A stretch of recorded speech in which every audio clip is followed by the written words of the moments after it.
എല്ലാവരും തന്നെ വലിയ ആത്മീയ ഉണർവിലേക്ക് ഈ ധ്യാനത്തിലൂടെ വളർത്തപ്പെട്ടു എന്നതും വളരെ സന്തോഷകരമായിട്ടുള്ള കാര്യമാണ്.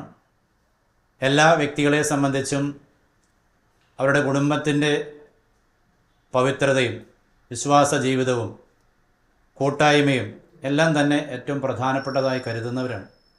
അപ്പം അതിൻ്റെ ഭാഗമായി ഈ ധ്യാനം അവർക്കെല്ലാവർക്കും കൂടുതൽ വിശ്വാസ പ്രഘോഷണ ജീവിതം നയിക്കാനും കുടുംബ കൂട്ടായ്മ ശക്തി പ്രാപിക്കാനും ഇടവയുടെ കൂട്ടായ്മ സജീവമാകാനും ഒക്കെ കാരണമാക്കുന്ന ഒരു നല്ല ധ്യാനമായിരുന്നു ബഹുമാനപ്പെട്ട ജോജോ മാരിപ്പാട്ടച്ചൻ്റെ നേതൃത്വത്തിൽ ഇവിടെ സംഘടിപ്പിക്കപ്പെട്ടിട്ടുള്ളത്. പോപ്പുലർ മിഷൻ ധ്യാനം നമുക്കെല്ലാം അറിയുന്ന പോലെ വളരെ പോപ്പുലറായിട്ടുള്ള ഒരു ധ്യാന മേഖലയാണ്. ലോകം മുഴുവനും വിൻസെൻഷൻ സഭാ സമൂഹത്തിൻ്റെ നേതൃത്വത്തിൽ ഇത്തരത്തിലുള്ള ധ്യാന പരിപാടികൾ നടത്തപ്പെടുകയാണ്. ഇത് നമുക്കും എല്ലാ ഇടവകൾക്കും തന്നെയും ഇത് ഊർജം പകരുന്ന അവസരങ്ങളാണ്. പ്രത്യേകിച്ച് ഞങ്ങളെ സംബന്ധിച്ചും വളരെയധികം അഭിമാനത്തോടെ പറയേണ്ടതുണ്ട്. ഇവർ വളരെ ഭംഗിയായിട്ടാണ് ഈ ധ്യാന ദിവസങ്ങൾ എല്ലാവർക്കും ആത്മീയ ഉണർവ് പകരുന്ന, കൂടുതൽ സന്തോഷം പകരുന്ന, കൂടുതൽ നവീകരണം രൂപപ്പെടുത്തുന്നതിനും ഈ ഇടവകയ്ക്ക് പുതിയൊരു പുത്തൻ ഉണർവ് പകരാനും ഒക്കെ സാധിച്ചിട്ടുള്ള നല്ല അവസരമാണ് ഞങ്ങൾക്ക് ലഭിച്ചിരിക്കുന്നത്. ഇതിനുവേണ്ടി സഹായിച്ച വിൻസെൻ്റ് സഭാംഗങ്ങൾക്കും പ്രത്യേകിച്ച് പോപ്പുലർ മിഷൻ ധ്യാനം നയിക്കുന്ന അതിൻ്റെ ഡയറക്ടറായിട്ടുള്ള ബഹുമാനപ്പെട്ട ജോജോ മാരിപ്പാട്ടച്ചനും പ്രത്യേകമായിട്ട് ഈ അവസരത്തിൽ നന്ദി പ്രകാശിപ്പിക്കുക ചെയ്യുകയാണ്. എന്നോടൊപ്പം സഹകരിച്ച് പ്രവർത്തിച്ച തോമസ് അച്ഛനും ആൽഫിൻ അച്ഛനും ഗായകനായി പ്രവർത്തിച്ച ഡേവിസ് ചേട്ടനും എല്ലാം ഈ അവസരത്തിൽ ഈ ഇടവകങ്ങളുടെ എല്ലാവരുടെയും പേരിലുള്ള നന്ദി അറിയിക്കുന്നു. അതോടൊപ്പം തന്നെ ഇതിനുവേണ്ടി പ്രവർത്തിച്ച എല്ലാ വ്യക്തികളെയും നന്ദിയോടെ അനുസ്മരിക്കുകയൂടെ ചെയ്യുകയാണ്.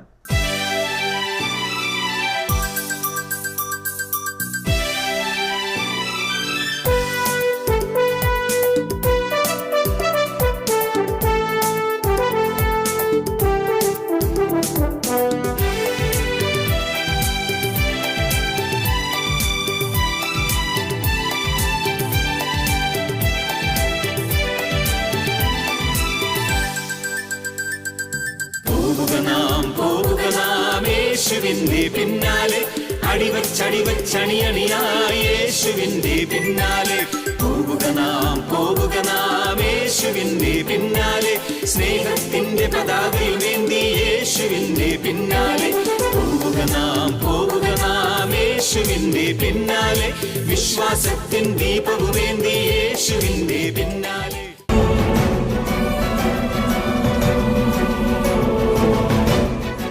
അപ്പസ്തോല പ്രവർത്തനം 16:7 അവിടെ നമ്മൾ കാണുന്നത് ശിഷ്യന്മാർ ഒരു സ്ഥലത്തേക്ക് പോകാൻ ആഗ്രഹിച്ചു. അടുത്ത വചനം, യേശുവിന്റെ ആത്മാവ് അവരെ തടഞ്ഞു. പോകണ്ട.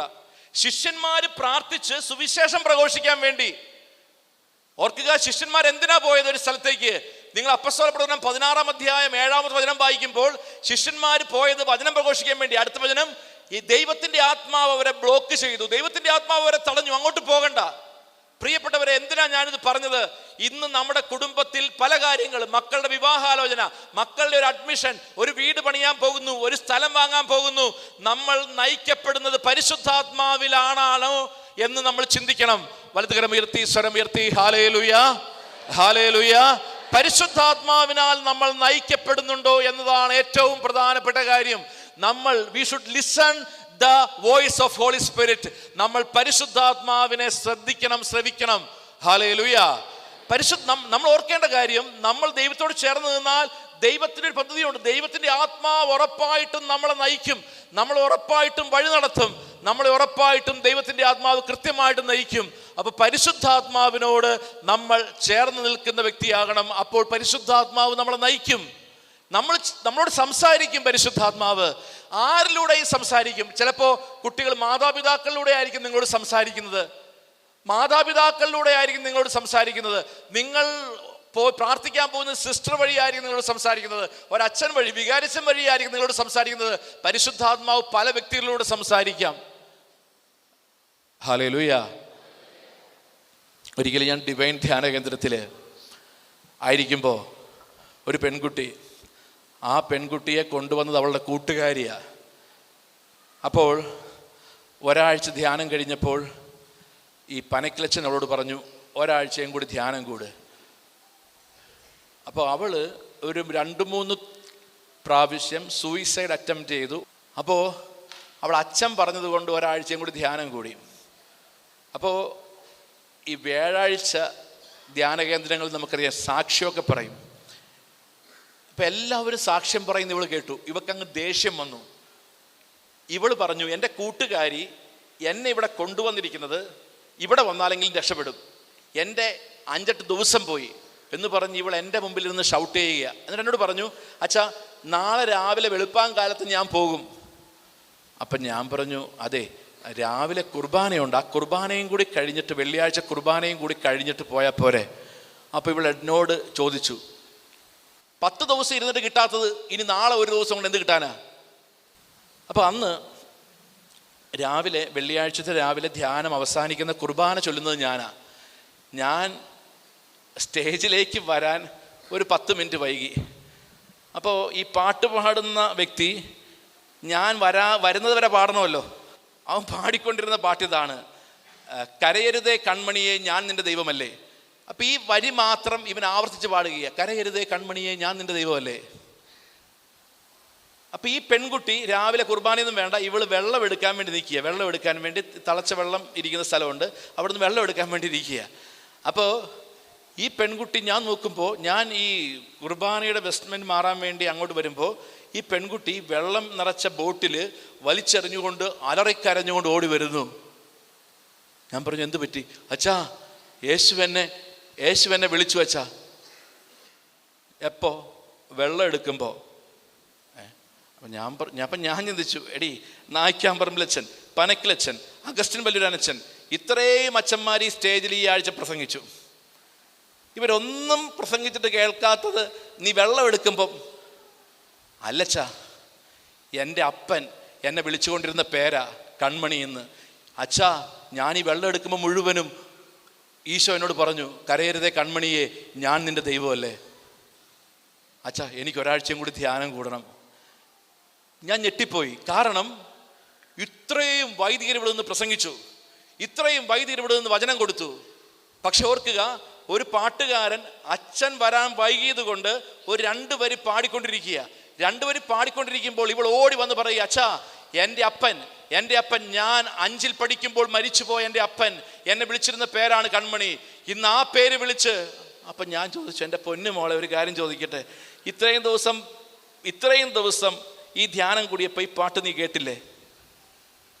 ഇല്ലച്ചാ. ഇപ്പോഴാണ് കരയരുതേ കൺമണിയെ. അവൾ പറഞ്ഞൊരു കാര്യമുണ്ട്, അച്ഛാ എൻ്റെ ഈ ചങ്കിൻ്റെ അകത്തുണ്ടല്ലോ, ചങ്കിൻ്റെ അകത്തേക്ക് ഒരു വലിയ ഐസ് കട്ട എടുത്ത് വെച്ചൊരു തണുപ്പ്, എന്തോ ഭാരം ഇറങ്ങിപ്പോയ അനുഭവം. പ്രിയപ്പെട്ടവരെ, അവിടെ ആ ധ്യാനത്തിൽ 1000-നടുത്ത് പേരിരിപ്പുണ്ട് ആ ഹോളിൽ. പക്ഷേ അവളോട് ദൈവത്തിന് സംസാരിക്കണം. പലരും പറഞ്ഞത് അവളുടെ ഹൃദയത്തെ തുറന്നില്ല, എന്നാൽ ദൈവത്തിന് അവളോട് സംസാരിക്കണം. ഒരു പാട്ടുകാരൻ അച്ഛൻ വരാൻ വൈകിയത് കൊണ്ട് വെറുതെ ആവർത്തിച്ച് പാടിയ 2 വരികൾ അവളുടെ ചങ്കിൻ്റെ അകത്ത് ദൈവത്തിൻ്റെ ഇടപെടൽ തീർത്തുവെങ്കിൽ നമ്മൾ മനസ്സിലാക്കണം, ദൈവം നമ്മളോട് സംസാരിക്കുന്ന ദൈവമാണ്. നമ്മളോട് സംസാരിക്കുന്നുണ്ട്. നമ്മൾ കേൾക്കുന്നുണ്ടോ? നമ്മൾ കേൾക്കാൻ തയ്യാറാകുന്നുണ്ടോ? നമ്മൾ കേൾക്കാൻ വേണ്ടി, ഒരു കുടുംബത്തിൽ ഒരു പ്രശ്നം വരുമ്പോൾ ആ പ്രശ്നത്തിൽ ദൈവം എന്ത് പറയുന്നു? ഭർത്താവും ഭാര്യയും മക്കളും ഒരുമിച്ച്, ദൈവമേ ഞങ്ങളുടെ ഈ പ്രശ്നത്തിൽ ദൈവത്തിന് എന്താ പറയാനുള്ളത്? ഒരു കുടുംബ പ്രാർത്ഥന നടക്കുമ്പോൾ അപ്പനും മക്കളും ഭാര്യയും അമ്മയും എല്ലാവരും കൂടി കൊന്തയും പിടിച്ചുകൊണ്ട്, ദൈവമേ ഈ പ്രശ്നത്തിൽ എന്താ പറയാനുള്ളതെന്ന് നമ്മൾ ശ്രദ്ധിക്കുന്നുണ്ടോ? ഇതാണ് പ്രധാനപ്പെട്ട കാര്യം. നമ്മൾ ദൈവത്തെ ശ്രദ്ധിക്കുന്നവരായിട്ട് മാറുക. അപ്പോൾ ദൈവം നിങ്ങളോട് സംസാരിക്കുന്നുണ്ട്. പ്രിയപ്പെട്ടവരെ, അത് നമ്മൾ കേൾക്കാൻ തയ്യാറായി നമ്മൾ നിൽക്കുക. അതാണ് ഒന്നാമത് പരിശുദ്ധാത്മാവ് നയിക്കുമ്പോൾ സംഭവിക്കുന്നത്. പ്രിയപ്പെട്ടവരെ, കാരണം അതിന് നമ്മൾ എന്ത് ചെയ്യണം? അതിന് നമ്മൾ കുർബാനയിൽ നിൽക്കണം, ജപമാല ചൊല്ലണം. നമ്മൾ ദൈവിക കാര്യത്തിൽ പ്രാധാന്യം കൊടുക്കുമ്പോൾ പരിശുദ്ധാത്മാവ് നമ്മളോട് സംസാരിക്കുന്ന അനുഭവം നമുക്ക് ജീവിതത്തിൽ ഉണ്ടാകും. ഹല്ലേലൂയ, യേശുവേ നന്ദി, ഹല്ലേലൂയ. രണ്ടാമത്, പരിശുദ്ധാത്മാവ് നയിക്കുമ്പോൾ എന്ത് സംഭവിക്കുന്നു? പ്രിയപ്പെട്ടവരെ, അതിന് ധ്യാനിക്കുവാൻ ഏറ്റവും നല്ല ഉദാഹരണം ഇതാണ്. പരിശുദ്ധാത്മാവ് നയിക്കുമ്പോൾ എന്ത് സംഭവിക്കുമെന്ന് ധ്യാനിക്കാൻ ഏറ്റവും നല്ല ഉദാഹരണം ഇതാണ്. പ്രിയപ്പെട്ടവരെ, മത്തായിയുടെ സുവിശേഷം 4-ാം അധ്യായം 1-ാമത്തെ തിരുവചനം, യേശുവിനെ ആത്മാവ് മരുഭൂമിയിലേക്ക് നയിച്ചു. യേശുവിനെ ആത്മാവ് മരുഭൂമിയിലേക്ക് നയിച്ചു. നമുക്കറിയാം, മരുഭൂമിയിൽ വെച്ചാണ് പിശാച് യേശുവിനെ പ്രലോഭിപ്പിക്കാൻ വരുന്നത്. പിശാച് യേശുവിനെ തകർക്കാൻ വരുന്നത് മരുഭൂമിയിലാ. പക്ഷെ മരുഭൂമിയിൽ യേശു നിന്നത് പരിശുദ്ധാത്മാവിനാലാണ്. ഇതാണ് നമ്മൾ മനസ്സിലാക്കേണ്ടത്. നമ്മുടെ കുടുംബ ഈ ധ്യാനത്തിലൂടെ നിങ്ങൾ ജ്ഞാനസ്നാനവ്രതം നവീകരിച്ചു, നിങ്ങൾ ദാമ്പത്യവ്രതം നവീകരിച്ചു, ഇപ്പോൾ നിങ്ങളിൽ പരിശുദ്ധാത്മാവുണ്ട്, നിങ്ങൾ കുർബാന സ്വീകരിച്ചു.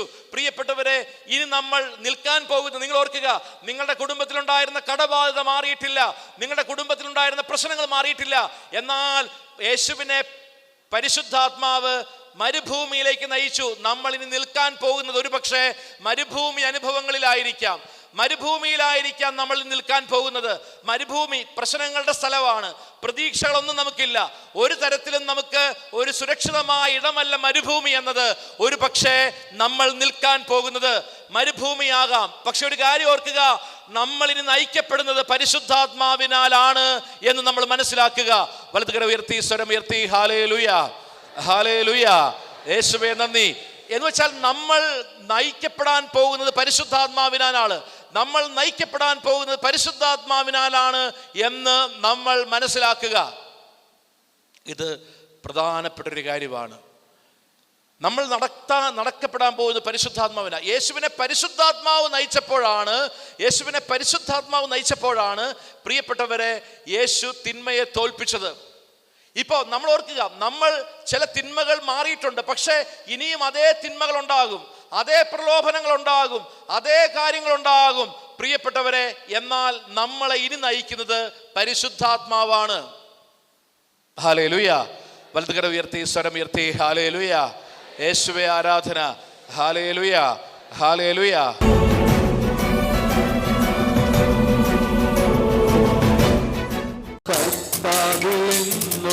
എന്റെ ആശ്രയം ശത്രുസേവയും നാണ് ജീവിതം. പാദങ്ങൾ ചലിപ്പിച്ച്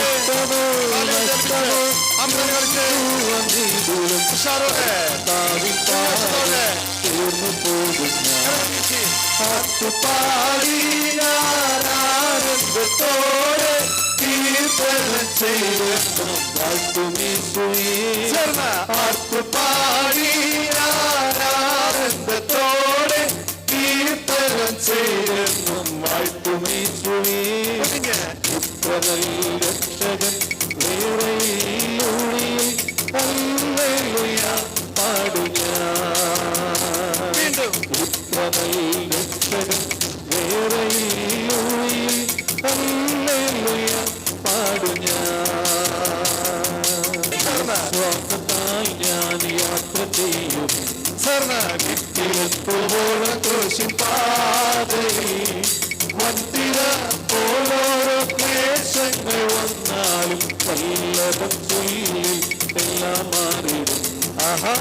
സ്വാർത്ഥത്താൽ ഞാൻ യാത്ര ചെയ്യും നിത്യത്തോളം ക്രൂശിപ്പാതയിൽ വന്തിര പോലോരോ ക്ലേശങ്ങൾ വന്നാലും വല്ലതും ചൊല്ലി എല്ലാം മാറിടും. ആത്മപാടി ഞാൻ ആനന്ദത്തോടെ കീർത്തനം ചെയ്തെന്നും വാഴ്ത്തുമീശുവേ. ആത്മപാടി ഞാൻ ആനന്ദത്തോടെ കീർത്തനം ചെയ്തെന്നും വാഴ്ത്തുമീശുവേ. ഇത്ര നല്ല രക്ഷകൻ വേറെയിലൂടെ ഹല്ലേലൂയ പാടു ഞാൻ.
പ്രലോഭനം കൊണ്ടുവരാൻ പോകുന്നത്. ഒന്നാമത്തെ മേഖല സാമ്പത്തിക മേഖലയാണ്. ഒരുപാട് കുടുംബങ്ങൾ ഇന്ന് ജോലിയില്ല. ജോലിയുള്ള കുടുംബങ്ങളിൽ ഉദ്ദേശിക്കുന്ന ഒരു വരുമാന മാർഗമില്ല. കൃഷിയിൽ തകർച്ചയാണ്. പഠിച്ചു കഴിഞ്ഞ് ജോലിയില്ല. വരുമാന മാർഗത്തിൽ ഇന്ന് ഒരുപാട് പ്രതിസന്ധികൾ വരുന്നുണ്ട്. ദൈവമേ, ഞങ്ങളുടെ വരുമാന മാർഗത്തിന് ചുറ്റും സക്രിയ 9:8 അഭിഷേകം നീ ഇപ്പോൾ തീർക്കണമേ. ജോലി നമ്മുടെ കുടുംബത്തിന് എന്ന് വെച്ചാൽ നല്ലൊരു വരുമാന മാർഗം ഉള്ളപ്പോഴാണ് നമ്മളുടെ മക്കളുടെ പഠനം, മക്കളുടെ ഭാവി നമുക്ക് ക്രമീകരിക്കാൻ പറ്റുന്നത്. പ്രിയപ്പെട്ടവരെ, നമുക്ക് അത് ദൈവം നൽകുന്ന അനുഗ്രഹമാണ്. അതിനാൽ ഈ നിമിഷം നമ്മൾ ഓർക്കുക, ഇന്ന് നമ്മൾ രാവിലെ നമ്മുടെ കുടുംബത്തിന്റെ വരുമാന മാർഗം അൾത്താരയോട് ചേർത്ത് വെച്ചൊരു ജനതയാണ് നമ്മൾ. നമ്മുടെ കുടുംബത്തിന്റെ വരുമാന മാർഗം ചേർത്ത് വെച്ചപ്പോൾ അച്ഛന്മാർ നിങ്ങളെ ഓർമ്മിപ്പിച്ചൊരു കാര്യമുണ്ട്. മക്കളെ, നിങ്ങൾ പ്രാർത്ഥിക്കണം നമ്മുടെ കുടുംബത്തിന്റെ വരുമാന മാർഗം അനുഗ്രഹിക്കപ്പെടുവാൻ. ഇന്ന് രാവിലെ നിങ്ങളുടെ കുടുംബത്തിലെ വരുമാന മാർഗം നിങ്ങൾ ഈ അൾത്താരയോട് ചേർത്ത് വെച്ചു. ഈ നിമിഷം പ്രിയപ്പെട്ടവരെ, ഒരിക്കൽ കൂടി നമ്മുടെ ജോലി, ബിസിനസ്, കാർഷിക മേഖലകളെ, മക്കൾ പഠിച്ചു കഴിഞ്ഞ് ജോലിയില്ല, ഈ മേഖലകളെ സമർപ്പിച്ച് പ്രാർത്ഥിക്കുക. ദൈവമേ, സക്രിയ 9:8 അഭിഷേകം വരുമാന മാർഗത്തിൽ നൽകണമേ. പരിശുദ്ധാത്മാവ് ഞങ്ങളുടെ വരുമാന മാർഗത്തെ നയിക്കട്ടെ. പരിശുദ്ധാത്മാവാകുന്ന അഗ്നി ഞങ്ങളുടെ വരുമാന മാർഗത്തിന് ചുറ്റും വേലി കെട്ടട്ടെ. യേശുവേ, ജോലിയിൽ തടസ്സം നേരിടുന്നവരെ, ബിസിനസ്സിൽ തടസ്സം നേരിടുന്നവരെ, കടബാധ്യതയുള്ള കുടുംബങ്ങളെ ഞങ്ങൾ സമർപ്പിച്ച് പ്രാർത്ഥിക്കുന്നു. കർത്താവേ, അഭിഷേകം നിറയട്ടെ. 2 കരങ്ങളും വിശുദ്ധ കുർബാനയ്ക്ക് നേരെ നീട്ടി ഒരിക്കൽ കൂടി നമുക്ക് പാടി പ്രാർത്ഥിക്കാം. തീ പോലെ ഇറങ്ങണമേ യേശുവേ, അഗ്നിനാവായി പതിയണമേ, കൊടുങ്കാറ്റായി വീശണമേ, ആത്മനദിയായി ഒഴുകണമേ. വരുമാന മാർഗത്തെ, ജോലിയെ, കുടുംബത്തിന്റെ സാമ്പത്തിക മേഖലയെ, കൃഷി മേഖലയെ യേശുവേ വിശുദ്ധീകരിക്കണമേ എന്ന് പ്രാർത്ഥിക്കുന്നു. അന്ധകാര ശക്തികളുടെ ആക്രമണങ്ങൾ, ബന്ധനങ്ങൾ, തടസ്സങ്ങൾ യേശുവിന്റെ ആത്മാവിന്റെ ശക്തിയാൽ നിർവീര്യമായി പോകുവാൻ യേശുവേ ഞങ്ങൾ കൽപ്പിക്കുന്നു. ഒരിക്കൽ കൂടി പാടി പ്രാർത്ഥിക്കുക. യേശുവേ, അഗ്നിനാവായി പതിയണമേ, യേശുവേ, കൊടുങ്കാറ്റായി വീശണമേ, ആത്മനദിയായി ഒഴുകണമേ. കരങ്ങൾ ഹൃദയത്തോട് ചേർത്ത് വയ്ക്ക്. 2ാമത്തെ മേഖല, നമ്മുടെ കുടുംബത്തിൽ പിശാച് വരുന്ന 2ാമത്തെ മേഖല നമ്മൾ ധ്യാനത്തിൽ അത് നവീകരിച്ചു. അത് കുടുംബ ബന്ധങ്ങളാണ്. നമ്മൾ അയൽപക്ക ബന്ധങ്ങൾ നവീകരിച്ചു, ദാമ്പത്യ ബന്ധം നവീകരിച്ചു, മാതാപിതാക്കൾ മക്കൾ ബന്ധം നവീകരിച്ചു. നമ്മൾ ബുധനാഴ്ച രാത്രി അടുത്ത് നിൽക്കുന്നവർക്കെല്ലാം തിരികൊടുത്ത് നമ്മൾ യേശുവിനെ കൊടുക്കുന്ന വ്യക്തിയാണെന്ന് നമ്മൾ പ്രഖ്യാപിച്ചു. നമ്മുടെ കുടുംബത്തിൽ പിശാച് 2ാമത്തെ മേഖലയിൽ വരുന്നത് നമ്മുടെ കുടുംബത്തിലെ ബന്ധങ്ങളിലൂടെയാണ്. കർത്താവേ, എൻ്റെ ജീവിത പങ്കാളി നീ എനിക്ക് നൽകിയതാണ്. ഈശോയോട് പറ, എൻ്റെ ജീവിത പങ്കാളി നീ എനിക്ക് നൽകിയതാണ്. എൻ്റെ ഭർത്താവ്, എൻ്റെ ഭാര്യ നീ നൽകിയതാണ്. അത് നിന്റേതാണ്. എൻ്റെ മാതാപിതാക്കൾ, it is not my choice, it is your choice for me, it is your choice for my salvation. ഇത് എനിക്ക്, എൻ്റെ രക്ഷയ്ക്ക് വേണ്ടിയുള്ള എൻ്റെ തെരഞ്ഞെടുപ്പാണ്. എൻ്റെ ജീവിത പങ്കാളി, എൻ്റെ മാതാപിതാക്കൾ നീ തന്നതാണ്. എൻ്റെ മക്കൾ, ഇത്രയും നാൾ നമ്മൾ പറഞ്ഞുകൊണ്ടിരുന്നു എൻ്റെ മക്കൾ എന്ന്. അങ്ങനെയല്ല, ഇനി പറയണം, യേശുവേ നീ തന്ന മകനാണ്, നിന്റെയാണ്. വചനം പറയുന്നു, മക്കൾ ദൈവത്തിന്റെ ദാനമാണ്. ദൈവത്തിന്റെ ദാനമാണെന്ന് പറഞ്ഞാൽ അർത്ഥം എന്താണ്? മക്കൾ നമ്മുടേതല്ല. ദാനം എന്ന് പറഞ്ഞാൽ അത് നമ്മുടെ യോഗ്യത, നമ്മളുടെ മെറിറ്റ് കൊണ്ട് കിട്ടുന്നതല്ല. അത് തന്നയാളുടെ ഔദാര്യമാണ്. എന്ന് വെച്ചാൽ മക്കൾ ദൈവത്തിൻ്റെതാണ്. ഈ മക്കളെ നോക്കിയിട്ടാണ് നമ്മൾ പ്രാർത്ഥിക്കുന്നതും പറയുന്നതും. എൻ്റെ മക്കൾ പഠിക്കുന്നില്ല, എൻ്റെ മകളുടെ വിവാഹം നടക്കുന്നില്ല. ഇനി അങ്ങനെ പറയരുത്. യേശുവേ, നിന്റെ മകൾ എന്ന് പറഞ്ഞ് തുടങ്ങ്. അതിനാൽ നമ്മുടെ കുടുംബത്തിലെ ഓരോ ബന്ധങ്ങളെയും യേശുവിന് കൊടുക്ക്. നമ്മുടെ കുടുംബത്തിലെ ഓരോ ബന്ധങ്ങളെയും സമർപ്പിച്ച് പ്രാർത്ഥിക്ക്. നമ്മുടെ കുടുംബത്തിലെ ഓരോ വ്യക്തിയും നമ്മുടെ രക്ഷയ്ക്ക് വേണ്ടി യേശു നൽകിയതാണ്. ഒരു പക്ഷേ ഇപ്പോൾ ഭർത്താവിനെ ഓർത്ത്, മക്കളെ ഓർത്ത് നമ്മൾ വേദനിക്കുന്നുണ്ടാകാം. എൻ്റെ ഭർത്താവിന് ഇങ്ങനെയൊരു തിന്മയുണ്ടല്ലോ, എൻ്റെ ഭാര്യയ്ക്ക് ഇങ്ങനെയൊരു തിന്മയുണ്ടല്ലോ, എൻ്റെ മക്കൾക്ക് ഇങ്ങനെയൊരു തിന്മയുണ്ടല്ലോ, എൻ്റെ മരുമകൾക്ക് ഇങ്ങനെയൊരു തിന്മയുണ്ടല്ലോ, എൻ്റെ അമ്മായിയമ്മയ്ക്ക് ഇങ്ങനെയൊരു തിന്മയുണ്ടല്ലോ. ഓർക്കുക, അത് ദൈവത്തിന്റെ തെരഞ്ഞെടുപ്പാണ്. 2 കരങ്ങളും വിശുദ്ധ കുർബാനയിലേക്ക് ഒരിക്കൽ കൂടി നീട്ടിപ്പിടിച്ച് കണ്ണുനീരോടെ പ്രാർത്ഥിക്ക്. കർത്താവേ, ഞങ്ങളുടെ കുടുംബത്തിലെ ഓരോ വ്യക്തിയുടെയും മേൽ പരിശുദ്ധാത്മാ അഗ്നി ഇറങ്ങട്ടെ. ഞങ്ങളുടെ കുടുംബത്തിലെ ഓരോ വ്യക്തിയെയും സമർപ്പിക്കുന്നു. പേര് പറഞ്ഞ് വീട്ടിലുള്ളവരെ സമർപ്പിക്ക്. പഠിച്ചുകൊണ്ടിരിക്കുന്ന മക്കൾക്ക് വേണ്ടി പ്രാർത്ഥിക്ക്. പഠിച്ചുകൊണ്ടിരിക്കുന്ന കുഞ്ഞുങ്ങൾക്ക് വേണ്ടി പ്രാർത്ഥിക്ക്. ഈ ഇടവകയിലെ യുവാക്കൾക്ക് വേണ്ടി കണ്ണീരോടെ പ്രാർത്ഥിക്ക്.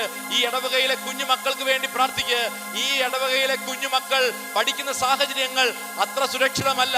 ഒരുപാട് തിന്മയുടെ ശക്തികൾ നമ്മുടെ കുഞ്ഞുങ്ങളെ റാഞ്ചുവാൻ പാകത്തിന് വല വീശിയിട്ടുണ്ട്. അതിനാൽ നമ്മുടെ കുഞ്ഞുങ്ങൾക്ക് ചുറ്റും ദൈവത്തിന്റെ ആത്മാവ് അഗ്നി കൊണ്ട് കോട്ട കെട്ടട്ടെ. നമ്മുടെ കുഞ്ഞുങ്ങൾക്ക് ചുറ്റും, നമ്മുടെ യുവതി യുവാക്കൾക്ക് ചുറ്റും പരിശുദ്ധാത്മാ അഗ്നിയുടെ കോട്ട ഉയരട്ടെ. പാടി പ്രാർത്ഥിക്ക്. ഓരോ കുഞ്ഞിനെയും ഓരോ വ്യക്തിയെയും വിശുദ്ധ കുർബാനയെ സമർപ്പിച്ച് പ്രാർത്ഥിക്ക്.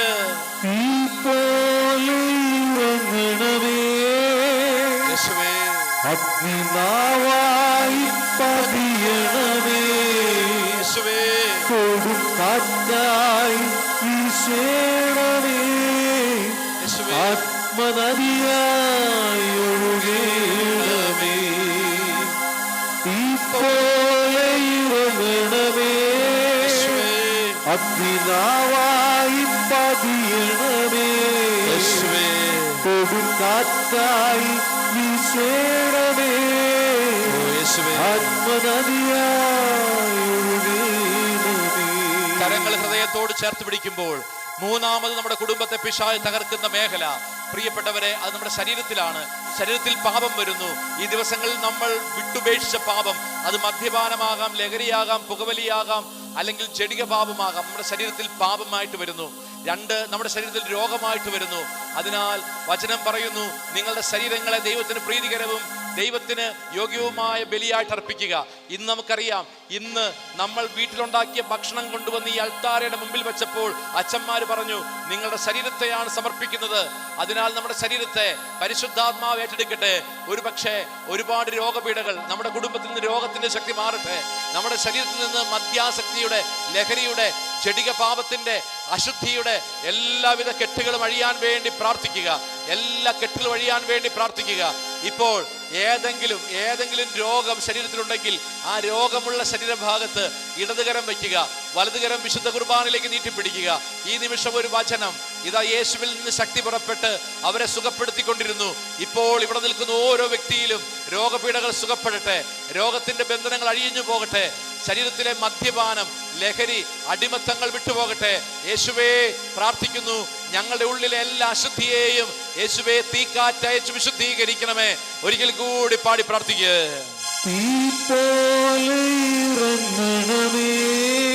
യേശുവേ, അഗ്നിനാവായി പതിയണമേ, കൊടുങ്കാറ്റായി വീശണമേ, ആത്മനദിയായി ഒഴുകണമേ. കരങ്ങൾ ഹൃദയത്തോട് ചേർത്ത് വയ്ക്കുക. വളരെ പ്രധാനപ്പെട്ട ഒരു തീരുമാനത്തിലേക്ക് നമ്മൾ വരികയാണ്. എൻ്റെ കുടുംബത്തിൽ നിന്ന് ഒരാളെങ്കിലും എല്ലാ ദിവസവും കുർബാനയ്ക്ക് വരും. എൻ്റെ കുടുംബത്തിൽ കുടുംബ പ്രാർത്ഥന മുടങ്ങില്ല. എന്നും വചനം വായിക്കും. ഈ തീരുമാനത്തിലേക്ക് വാ. ഒന്നാമത്തെ കാര്യം ഇതാണ്, ദൈവത്തിന് തീരുമാനം. ദൈവത്തോട് ചേർന്ന് നിൽക്കുന്ന ഒരു കുടുംബമായിട്ട് നമ്മുടെ കുടുംബം മാറട്ടെ. നിങ്ങൾ അവിടത്തേക്ക് ഒന്നാം സ്ഥാനം കൊടുക്കുന്ന ഒരു കുടുംബമായിട്ട് നിങ്ങളുടെ കുടുംബം മാറട്ടെ. പ്രാർത്ഥിക്കുക. ദൈവമേ, ദൈവത്തിൽ നിന്ന് ഞങ്ങളെ അകറ്റുന്ന എല്ലാ ശക്തികളും, എല്ലാ തിന്മകളും, എല്ലാ ജീവിത വ്യഗ്രതയും, ജീവിതത്തെക്കുറിച്ചുള്ള ആകുലതയും അതെല്ലാം മാറി ദൈവത്തിന് ഒന്നാം സ്ഥാനം കൊടുക്കുന്ന, ദൈവകാര്യങ്ങൾക്ക് ഒന്നാം സ്ഥാനം കൊടുക്കുന്ന ഒരു കുടുംബമായ, ഒരു ദാമ്പത്യ ജീവിതമായ ഒരു ജീവിതമായി ഞങ്ങളുടെ ജീവിതങ്ങൾ മാറട്ടെ. ഒരിക്കൽ കൂടി രണ്ട് കരങ്ങളും ഉയർത്തി പരിശുദ്ധാത്മാവ് നിറയാൻ പാടി പ്രാർത്ഥിക്കുക.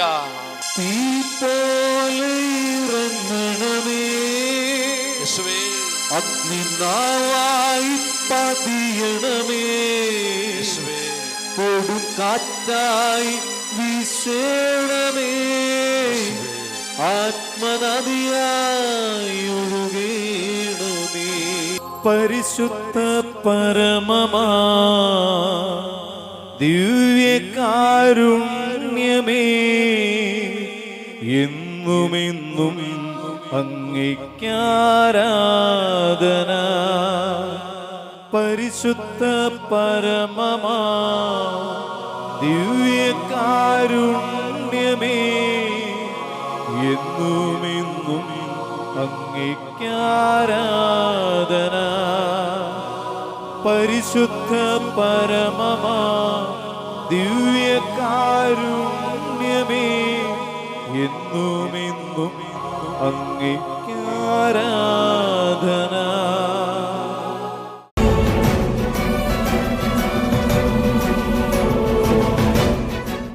അഗളി ഫാത്തിമ മാതാ ചർച്ചിൻ്റെ കീഴിലുള്ള നസ്രത്ത് ഭവൻ കോൺവെൻറ്റിലെ അംഗമാണ്.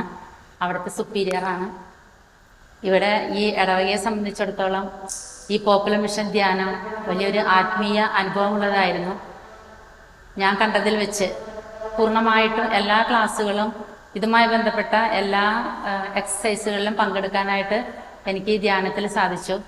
ഇടവക ജനത്തിന് തീർച്ചയായിട്ടും എല്ലാവരും പള്ളിയിലേക്ക് വരാനും എല്ലാ കർമ്മങ്ങളിലും പങ്കെടുക്കാനും എല്ലാവരും ശ്രദ്ധിച്ചിരുന്നു. ഒരു സന്തോഷത്തിൻ്റെ അനുഭവമായിരുന്നു. ഓരോ ദിവസം വ്യത്യസ്തമായിട്ടുള്ള അനുഭവങ്ങളിലൂടെ ഈ ധ്യാന ദിവസങ്ങളിൽ കാണാനായിട്ട് സാധിച്ചു. അതിലൂടെ അത് അനുഭവിക്കാനായിട്ട് സാധിച്ചു.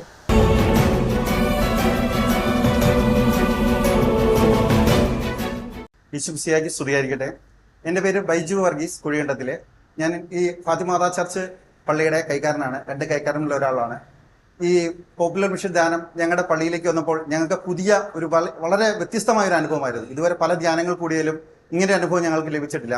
വളരെ വ്യത്യസ്തമായൊരു അനുഭവം. കുട്ടികൾക്കും അമ്മമാർക്കും എല്ലാം വളരെ വ്യത്യസ്തമായൊരു ഇതായിരുന്നു. പിന്നെ എല്ലാവരുടെയും പങ്കാളിത്തം ജാഥ ഗ്രൂപ്പ് ഐറ്റത്തിൽ യൂണിറ്റ് അടിസ്ഥാനത്തിൽ ഗ്രൂപ്പ് അടിസ്ഥാനത്തിൽ വന്നപ്പോൾ വളരെ എനർജി ആയിട്ട് തന്നെ എല്ലാവരും പങ്കെടുത്തു.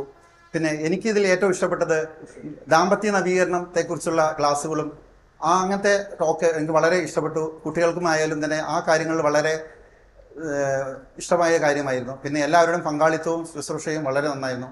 അച്ഛന്മാർ ഒന്നിനൊന്ന് നല്ല രീതിയിൽ ക്ലാസ്സുകൾ അവതരിപ്പിക്കുകയും എല്ലാവരെയും ഒന്ന് പുനർചിന്ത വരുത്തിക്കാൻ സാധിക്കുകയും ചെയ്തിട്ടുണ്ട്.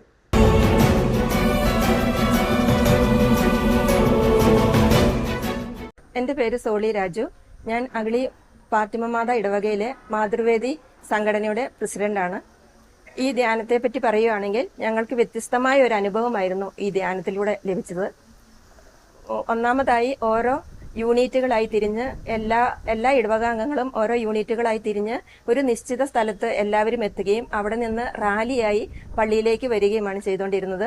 അത് ആദ്യമൊക്കെ ഞങ്ങളെ സംബന്ധിച്ചിടത്തോളം ഒരു ബുദ്ധിമുട്ടായിരുന്നു. രാവിലെയും വൈകുന്നേരവും ഈ റാലിയിലൂടെ മുദ്രാവാക്യങ്ങൾ വിളിച്ച് വരിക എന്നുള്ളത്.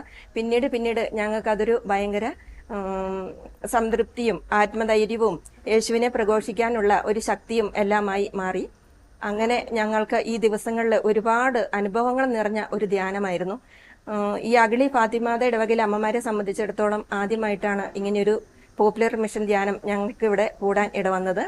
ഇത്ര നല്ലൊരു ധ്യാനം ഇവിടെ സംഘടിപ്പിച്ച ഞങ്ങളുടെ ബഹുമാനപ്പെട്ട ഇടവക വികാരി ഫാദർ മാർട്ടിൻ അച്ഛന് ഒരുപാട് നന്ദി പറയുന്നു. അതുപോലെ ഇവിടെ ധ്യാനം നയിച്ച എല്ലാ വൈദികരെയും ഞങ്ങൾ ഓർക്കുകയും ഇനി അവരുടെ പുതിയ ധ്യാനങ്ങളിലേക്ക് അവർക്ക് നയിക്കാൻ വേണ്ട ഇടവരുത്തട്ടെ എന്ന് പ്രാർത്ഥിക്കുകയും ആശംസിക്കുകയും ചെയ്യുന്നു.